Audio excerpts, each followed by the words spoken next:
Assalamualaikum warahmatullahi wabarakatuh. Kembali lagi bersama saya Faizul Umam. Di sini saya akan membawakan akan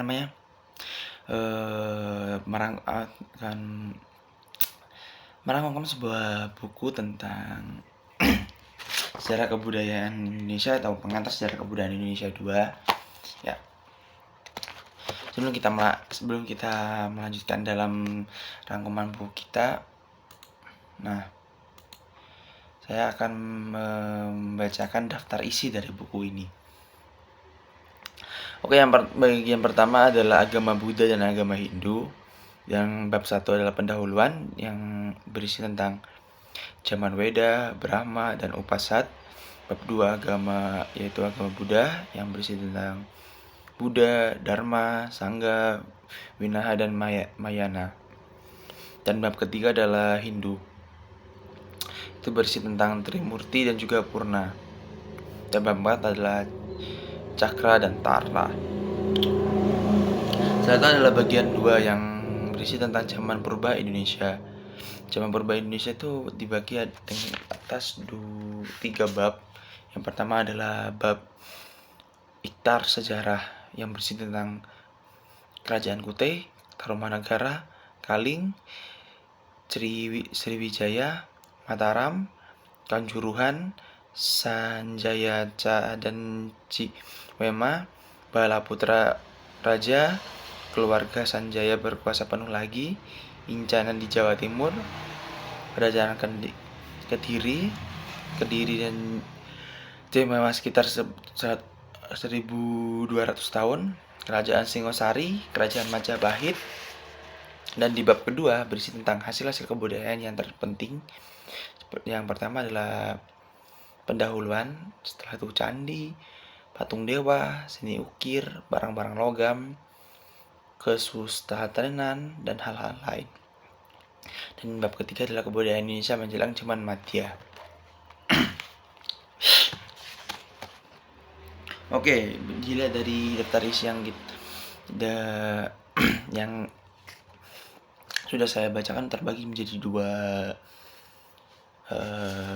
bagian dalam satu buku ini, yaitu zaman Hindu Buddha dan juga zaman purba Indonesia, atau bisa dibilang kebudayaan saat adanya kerajaan-kerajaan yang ada di Indonesia. Baiklah, saya akan bacakan hasil dari rangkuman. Saya akan menjelaskan hasil dari rangkuman saya. Buku Pengantar Sejarah Kebudayaan Indonesia 2 karya Dr. Suetomo adalah sebuah karya yang mengupas tuntas perjalanan kebudayaan Indonesia. Buku ini tidak hanya sekedar menyajikan fakta sejarah, tapi juga menggali lebih dalam tentang bagaimana kebudayaan di Indonesia terbentuk melalui interaksi bagaimana budaya, agama, dan peradaban yang ada di Nusantara dengan pendekatan yang komprehensif. Penulis memberikan pemahaman yang luas tentang bagaimana kebudayaan Indonesia berkembang dan bertransformasi dari masa ke masa.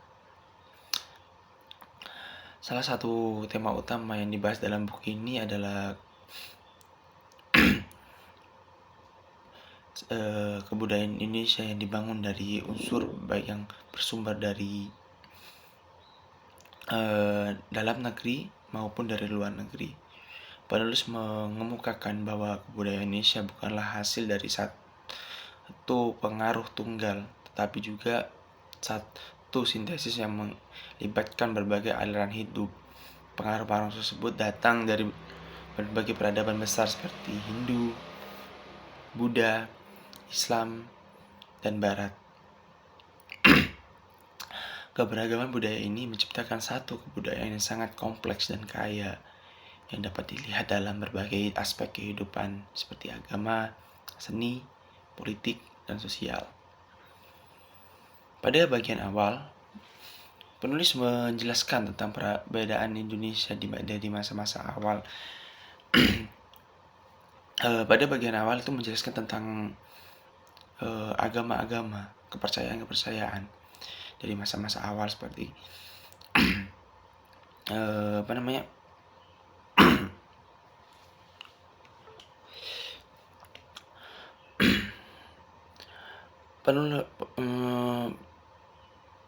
Pada bagian awal, penulis menjelaskan tentang peradaban Indonesia di masa-masa awal, seperti kerajaan-kerajaan besar yang pernah berdiri di Nusantara termasuk Sriwijaya dan Majapahit.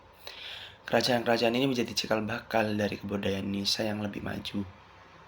Pengaruh agama Hindu dan Buddha yang datang bersamaan dengan para pedagang dan cendekiawan dari India memainkan peran besar dalam pembentukan kebudayaan Indonesia pada saat itu. Selain memperkenalkan sistem kepercayaan yang baru, agama-agama ini mempengaruhi struktur sosial, seni, arsitektur, dan pemerintahan di kerajaan-kerajaan tersebut. Penulis menekankan bahwa seni dan arsitektur merupakan ekspresi penting dari kebudayaan di Indonesia. Salah satu contoh yang menunjukkan pengaruh agama Hindu dan Buddha adalah Candi Borobudur. Candi ini tidak hanya merupakan karya seni arsitektur yang luar biasa, tapi juga merupakan simbol kebudayaan Buddha yang sangat penting.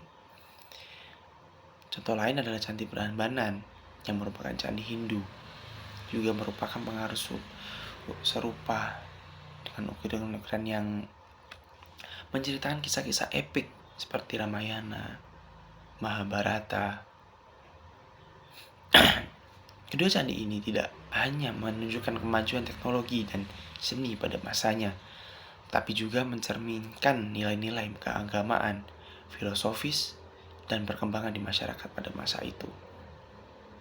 Namun, pengaruh kebudayaan India tidaklah datang tanpa adaptasi.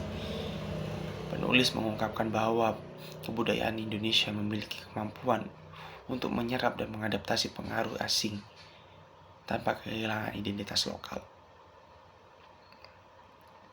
Meskipun pengaruh Hindu-Buddha sangat kuat, banyak aspek budaya lokal tetap dipertahankan dan bahkan diberi tempat dalam praktik keagamaan. Dalam sosial, hal ini terlibat dalam berbagai tradisi lokal dan yang tetap hidup, meskipun Indonesia telah menjadi bagian dari dunia nyata yang lebih luas.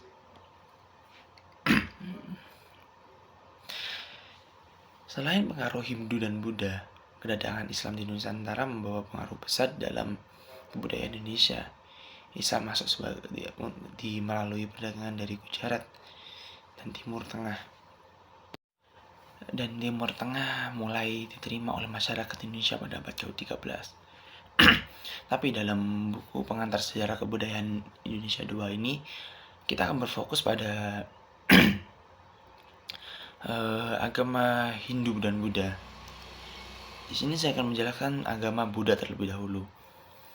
Pada mulanya, agama Buddha itu sebenarnya bukan agama, dalam artinya adalah Tuhan atau dewa yang dipuja, melainkan suatu ajaran yang bertujuan membebaskan manusia dari lingkaran samsa atau moksa. Dalam hal ini, agama Buddha ada bedanya dengan ajaran-ajaran lain yang sudah kita kenal, seperti Weda, Samsakara, dan juga Yoga. Memang agama Buddha berpangkal kepada keupasan unsur pula.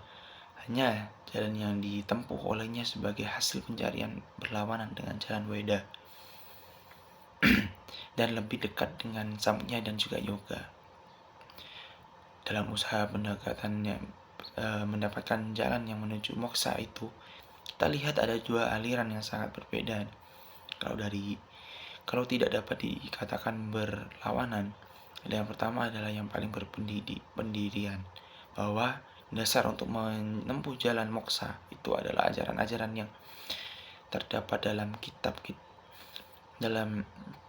kitab-kitab Weda. Aliran kedua sebaiknya tidak mengakui sama sekali kitab-kitab Weda itu, hukum karma, dan matahkan lepas sama sekali segala pengalaman dari Weda. Termasuk aliran kedua ini ialah agama Buddha. Agama ini telah menempuh jalan sendiri dan nantinya bahkan ada mengembangkan sayapnya jauh melampaui batas-batas agama lainnya yang sesal.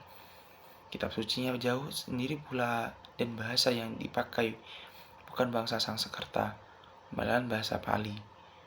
yang mula-mulanya adalah bahasa masyarakat daerah Madga, tetapi kemudian menjadi bahasa suci agama Buddha. Dan selanjutnya adalah agama Hindu.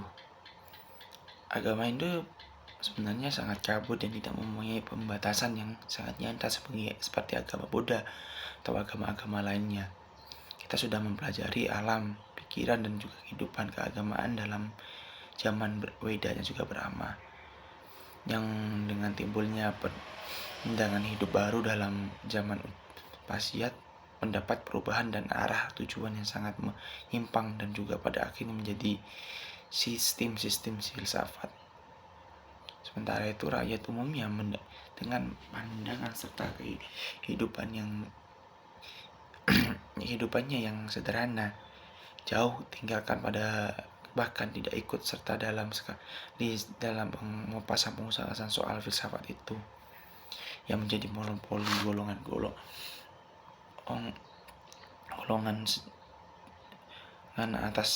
atasan saja. Gagasan rakyat tetaplah apa yang menjadi wasiatnya, dan sejak dari zaman Weda tempat rakyat berdasarkan kepercayaan diri, dan tetaplah para Brahma, kasta tertinggi, dan pembagian catur lama dan kitab suci rakyat tetaplah Weda, juga Brahmana dan juga Upanishad.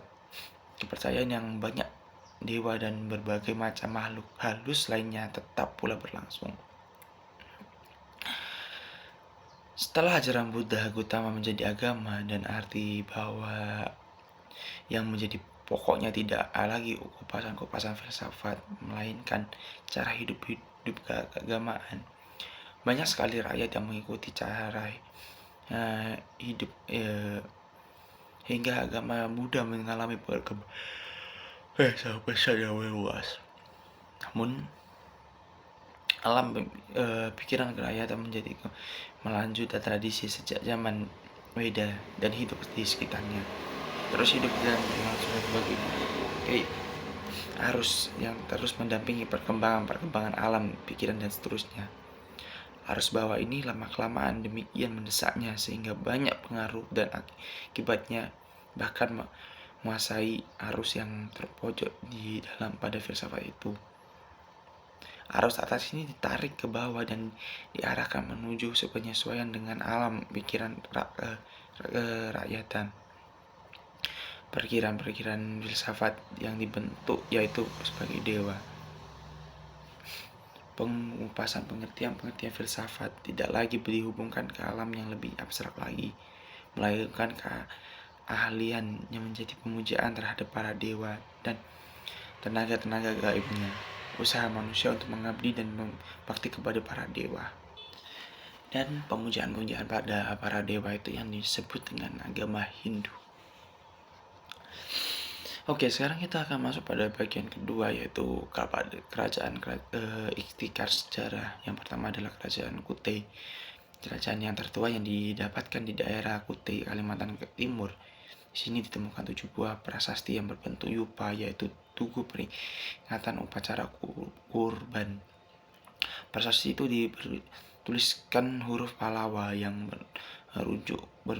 berbentuk dan jenisnya berasal dari sekitar 400 Masehi.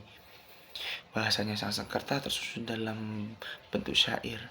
Dari salah satu yupa dapat kita ketahui bahwa raja yang memerintah adalah Mulia Warma dan anak Ancawarman, cucu Kudungga. Kudungga terang bukan nama Sanskerta, maka kemungkinan sekali ia adalah seorang kepala suku penduduk asli yang belum sangat terpengaruh oleh kebudayaan India. Ancawarman disebut sebagai wata atau pembentuk keluarga. Dari tetapan ini menyatakan bahwa Arcawarna corak kehidupan dari masyarakat kerajaan Kutai menentukan jalannya proses kehidupan selanjutnya. Selanjutnya adalah kerajaan Tarumanegara sekitar tahun 400 sampai 500 Masehi di Jawa Barat. Ada kerajaan Tarumanegara dengan rajanya yang bernama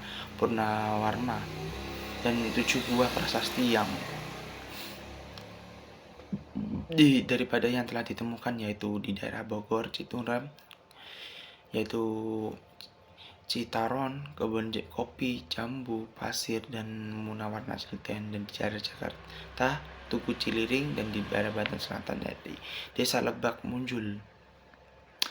Yang ketiga adalah Kangling. Dalam cerita-cerita Tionghoa dari zaman pemerintahan Raja-Raja Tang, ada disebutkan nama kerajaan Kangling atau Holing yang terletaknya di Jawa Tengah.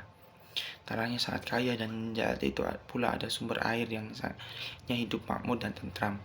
Sejak tahun 674 rajanya diperintahkan oleh raja perempuan bernama Simu. Pemerintahnya sangat keras dan lebih berdasarkan kejujuran mutlak. Tidak ada seorang pun yang berani melanggar hak kewajiban masing-masing. Diceritakan bahwa seorang raja yang sengaja meletakkan kantong berisi emas di tengah jalan, dan tak ada orang yang mempunyai pikiran untuk mengambilnya. Sampai 3 tahun kemudian, putra mahkota secara kebetulan menyentuh dan dengan kakinya. Segera raja memutuskan untuk menghukum mati bagi anaknya. Putra ini dapat dicegah oleh para menteri, namun hukumannya harus juga dijatuhkan karena kaki yang salah, yaitu menyentuh barang yang bukan miliknya, maka kakinya itu yang akan dipotong. Yang ketiga adalah kerajaan Sriwijaya. Cerita-cerita Tionghoa dapat diketahui bahwa pun di Sumatera dan abad ke-7 sudah ada kerajaan Anjong di Ponghua, yaitu tulang Sumatera Selatan, Moyolu, Maluku di Jambi, dan juga di Kinberti. Selanjutnya adalah kerajaan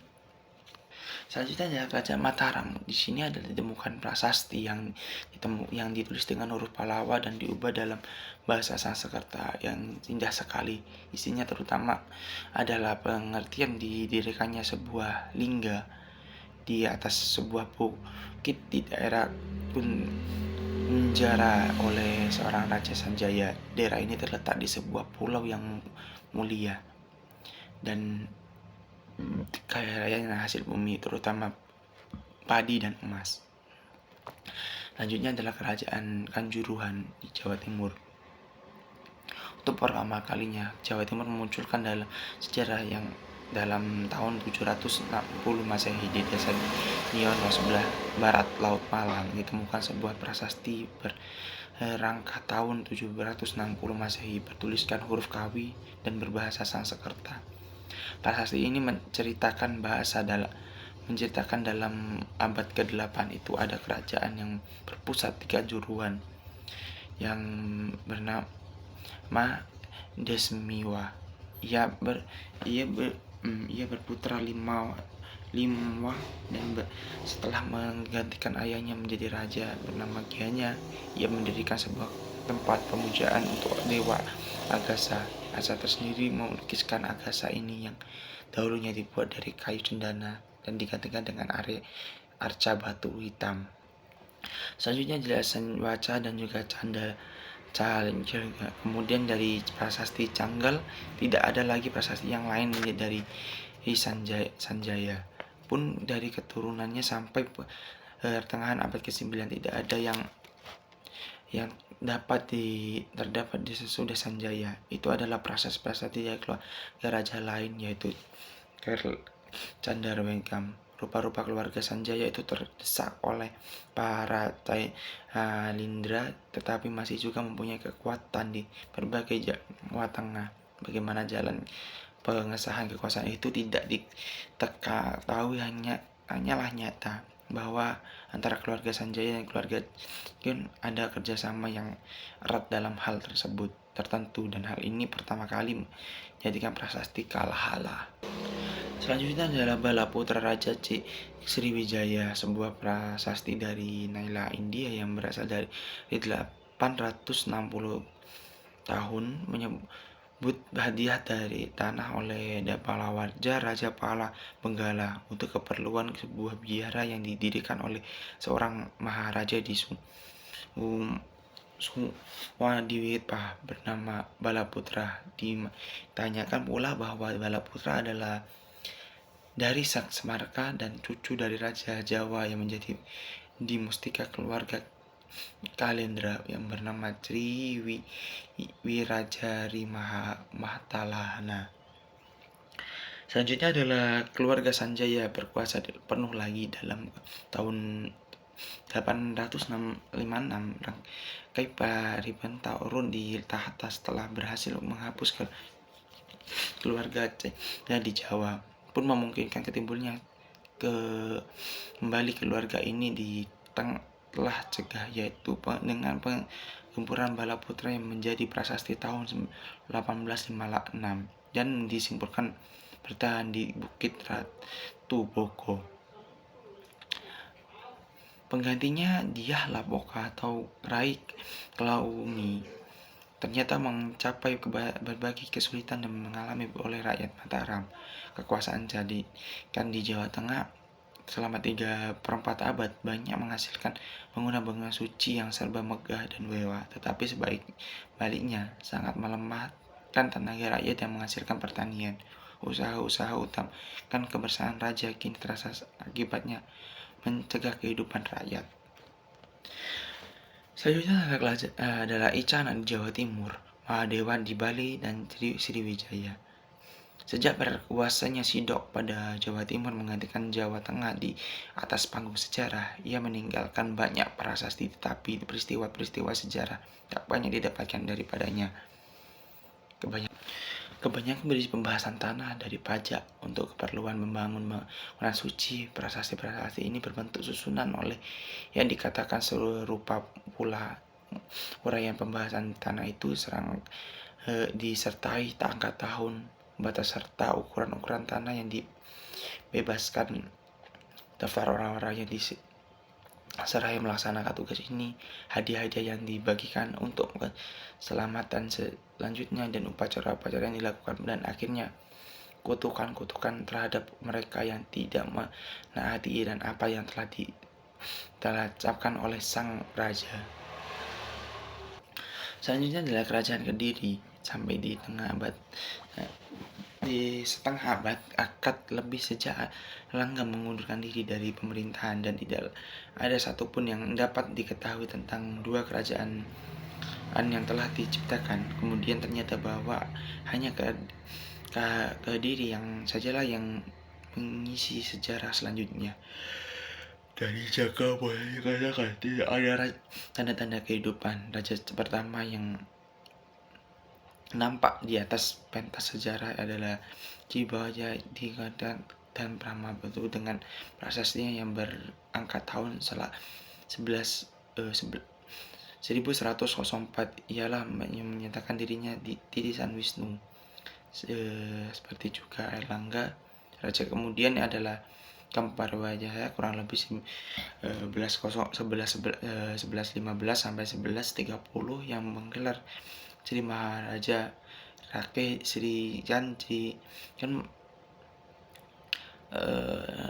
Rencana kerajaannya adalah korak yang terbaring tersebut disebut Karekon ada dalam masa pemerintahan maupun Danika yang telah mengubah kitab Samaradaka. Dalam kitab ini sang raja dipuji-puji sebagai titisan Dewa Kama. Selanjutnya adalah Kediri dan Carek Sriwijaya sekitar tahun 2200.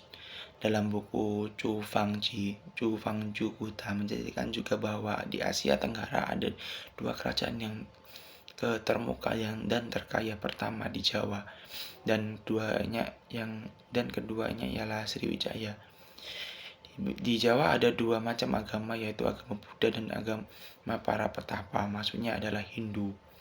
Rakyatnya lekas melahirkan darah dan berani berperang sesukanya dan mengadu babi dan ayam. Mata uangnya dibuat dari logam dan campuran tembaga, perak, dan timah. Jawa diperintah oleh seorang maharaja yang dijajah dan jajahannya adalah Paituyan, Pacitan, Matung, Medan, Paten, Tumapel, Hidang, Dieng, Jungjalu, Hujunggaluh, Tuyeki, Jengiran, Kakang, Sumba, Humangcu, Irian Barat Daya, Maji, Bali, Kulun, Gurun Gotong dan Irian Jaya, Tasungwujo, Tangkuban Tangkapura Kalimantan, Ciwu Timur, dan Piangyi Bagai di Sulawesi, dan 14 Wunuku Maluku. Di keterangan ini nyata bahwa kekuasaan Kadiri terletak di bagian timur Indonesia, bagian barat adalah daerah kekuasaan Sriwijaya. Selanjutnya adalah Kerajaan Singosari. Raja pertama Singosari adalah Sringgah Rasa kemudian lebih terkenal dengan nama Ken Arok. Ia dikenal sebagai prasasti-prasasti melainkan hanya kitab-kitab para raton dan juga Gananggrama. Menurut cerita, Ken Arok adalah anak orang biasa dari desa Pangkur.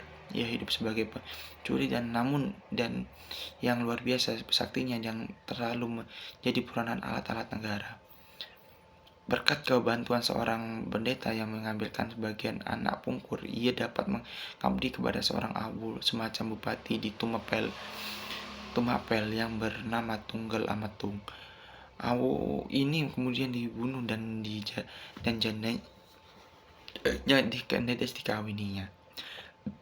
Ken Arok mengambil kekuasaan atas daerah Tumapel, dan setelah ia berkuasa dan cukup pengikutnya, ia melepaskan diri dari pusat pemerintahan kerajaan-kerajaan yang berkependudukan di Kadiri. Kemudian waktu itu Kadiri ada perselisihan antara raja dan para pendeta, dan para pendeta ini melarikan diri ke Tumapel, dan mereka diterima baik dan mendapat perlindungan dari Ken Arok.